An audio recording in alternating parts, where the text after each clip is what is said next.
हमारा अगला टॉपिक है समास। समास कहते किसको हैं, कितने प्रकार के होते हैं, आज हम ये सब पढ़ेंगे। समास, समास का शाब्दिक अर्थ है संक्षेप। समास का शाब्दिक अर्थ होता है संक्षेप या संक्षिप्तीकरण। दो या दो से अधिक शब्दों के मेल से बने सार्थक शब्द को समास कहते हैं। समास का शाब्दिक अर्थ होता है संक्षेप या संक्षिप्तकरण। दो या दो से अधिक शब्दों के मेल से बने सार्थक शब्द को समास कहते हैं। लिख लीजिए इसको पहले। समास का शाब्दिक अर्थ होता है संक्षेप। इसको कोष्टक में संक्षिप्तीकरण, संक्षिप्तीकरण। अब इसकी परिभाषा हो जाएगी, दो या दो से अधिक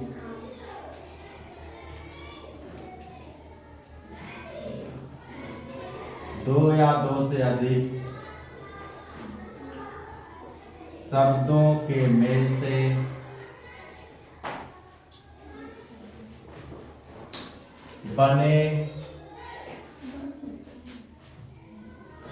बने सार्थक शब्द को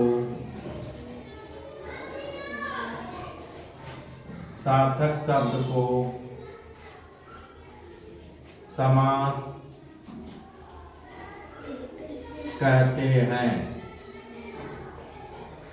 दो या दो से अधिक शब्दों के मेल से बने सार्थक शब्द को समास कहते हैं। अब समास कितने प्रकार के होते हैं, समास के भेद। समास मुख्यतः 6 प्रकार के होते हैं। समास मुख्यतः 6 प्रकार के होते हैं, उसको लिख लीजिए।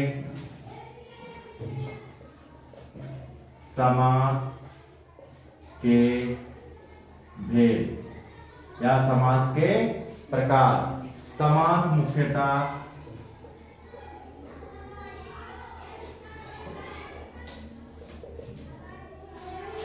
6 प्रकार के होते हैं, या 6 होते हैं या 6 प्रकार के होते हैं, बात एक ही है। ठीक है, 6 होते हैं। नंबर 1, अव्ययी भाव समास। अव्ययी भाव समास। दूसरा है द्वंद्व समास।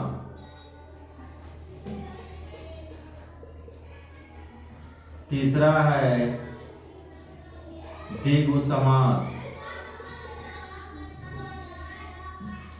चौथा है कर्मधारय समास।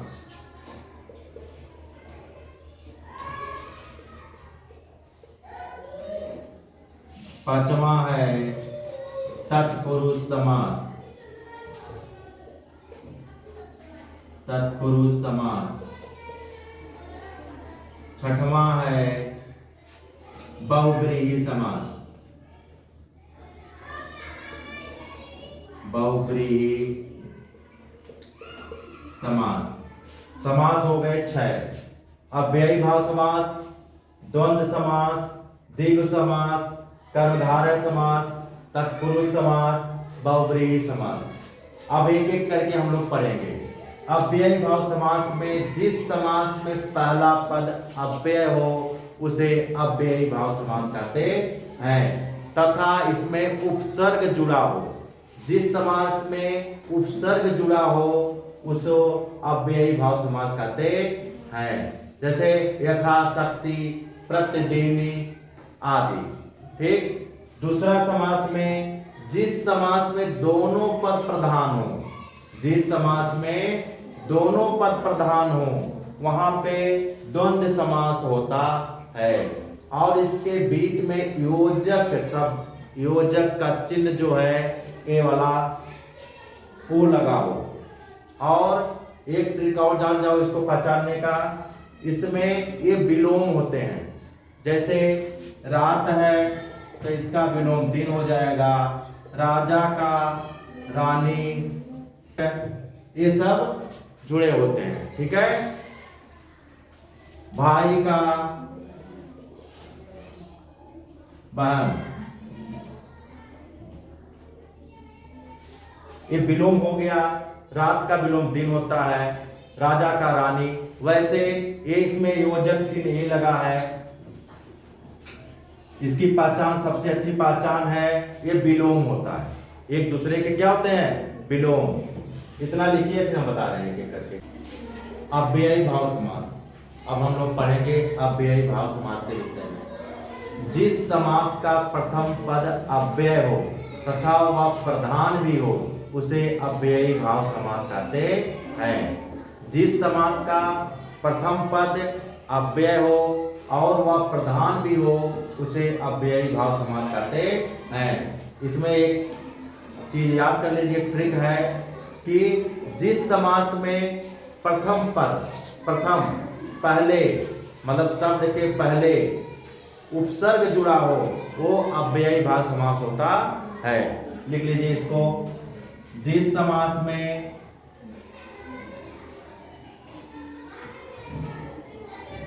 जिस समास का प्रथम पद अव्यय हो उसे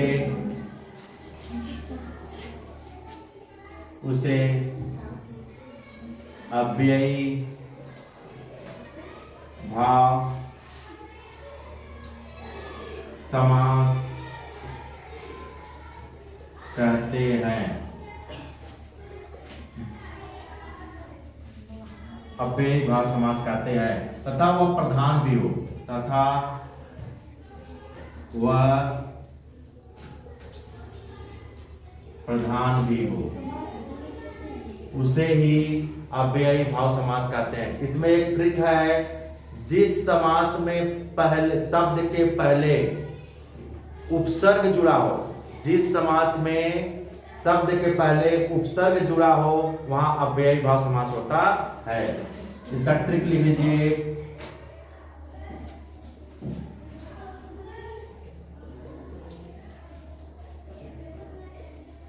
जिस समास में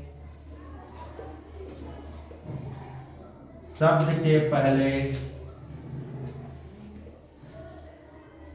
उपसर्ग जुड़ा हो या उपसर्ग लगा हो वहां अव्ययी भाव समास होता है।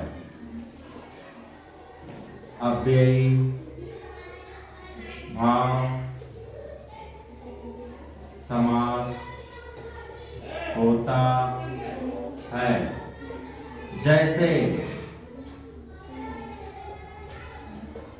प्रतिदिन, यथास्थान,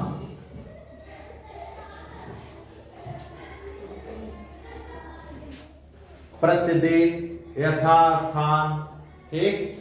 इसमें एक उपसर्ग है, प्रति क्या लगा है? उपसर्ग लगा है। इसमें क्या है? यथा, ये उपसर्ग है, इस शब्द के पहले लगे हैं, ठीक। आजन्म, आजन्म लिख सकते हैं, ये सब उपसर्ग है, इसमें आ उपसर्ग है, तो यहां पे अव्ययी भाव समास होगा, ठीक। दूसरा है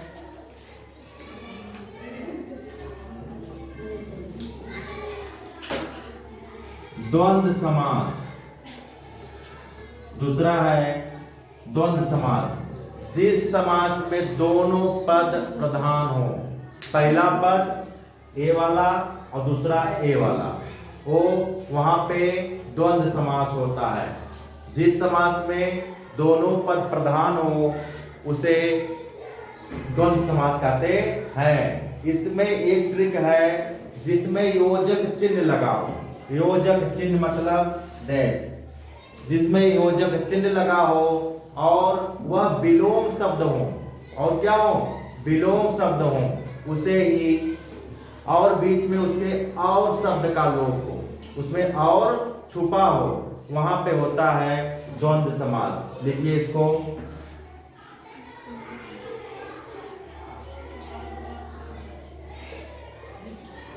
जिस समास में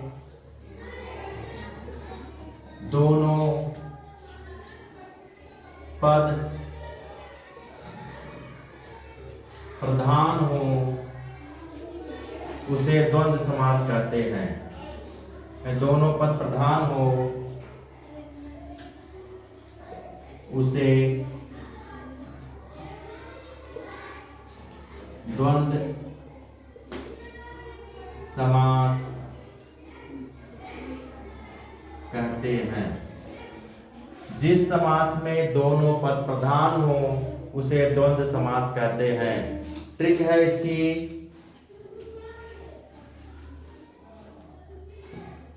जिस समास में शब्द के बीच में योजक चिन्ह लगे हो, इसको लिख लीजिए,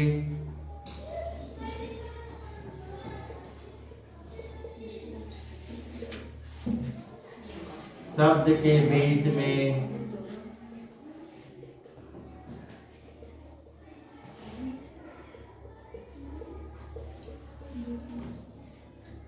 योजक चिन्ह, ये वाला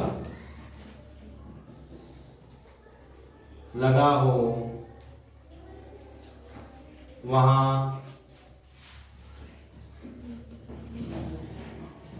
द्वंद्व समास होता है।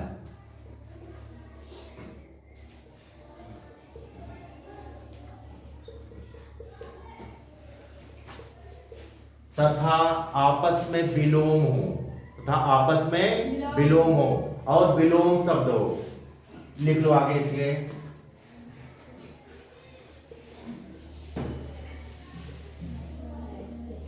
विलोम शब्द हो। और लिखिए इसमें एक पॉइंट बढ़ा लीजिए इसमें, तथा बीच में और शब्द का लोप हो, तथा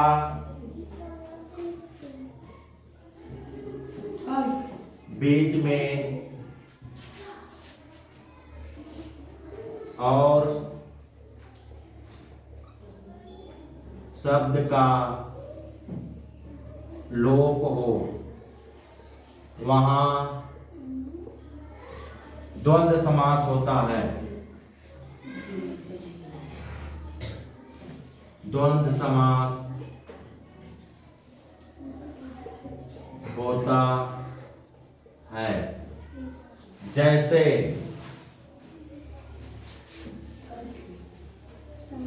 जैसे रात दिन, रात में योजक, रात और दिन में योजक चिन्ह लगा है, योजक चिन्ह ये है, रात का विलोम दिन होता है। ठीक, जब इसको काटेंगे अलग, मतलब अलग अलग करेंगे तो रात और दिन हो जाएगा। दूसरा है भाई बहन, भाई बहन, इसमें योजक चिन्ह लगा है और जब इसको हम अलग अलग करेंगे भाई और बहन हो जाएगा। ठीक, और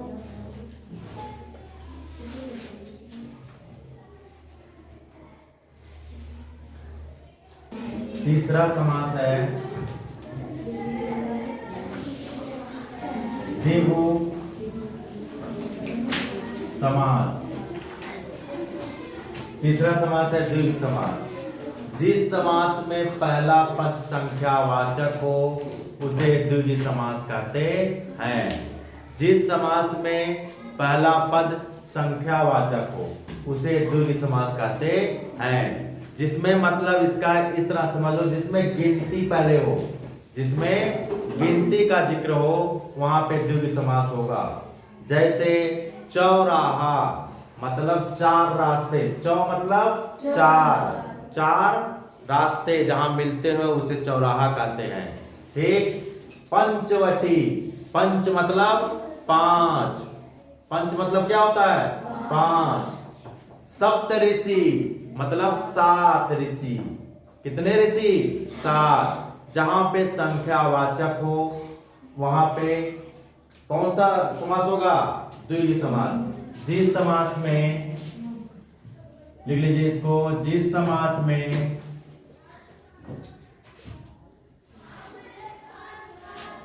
पहला पद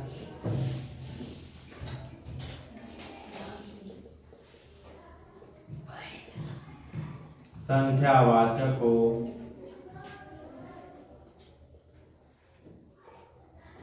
उसे द्विगु समास कहते हैं। इसमें संख्या का जरूर जिक्र होगा। द्विगु समास में संख्या जरूर रहेगी। जैसे उदाहरण लिखिए, चौराहा,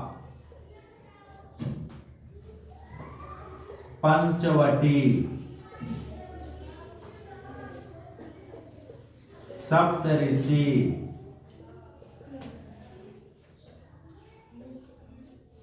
सप्तऋषि हो गया। इसके बाद त्रिराहा, जितने चाहे उतने लिख दीजिए। जिसमें पहला संख्यावाचक हो जाए वो सब हो जाएंगे द्विगु समास। ठीक है, लिख लीजिए इसको। इसमें उदाहरण और लिख सकते हैं, सप्त सिंधु,